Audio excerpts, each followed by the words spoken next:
Microsoft customer support tools were compromised by the SolarWinds hackers. Microsoft says some of its customer support tools were accessed by the hacking group Nobelium, which was also connected to the SolarWinds attacks, due to a Microsoft customer service agent's computer being compromised. Microsoft said the agent had limited access and was able to see things like what services customers used and their billing contact information. According to Microsoft, the hackers used the info gleaned from the tools to start highly targeted attacks on specific Microsoft customers. The attacks were part of a larger Nobelium campaign, largely focused on IT companies and governments throughout the world.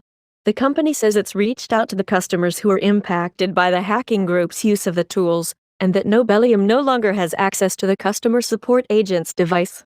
Microsoft has talked about security a lot today, especially in relation to its upcoming Windows 11, as the company tries to make the case for requiring users to have specific hardware in order to upgrade. Incidents like these, where one compromised computer could give hackers a head start on future attacks, are illustrative of the cat and mouse game that Microsoft plays with those looking to breach its security. Thank you for watching. Do like, share and subscribe for more videos.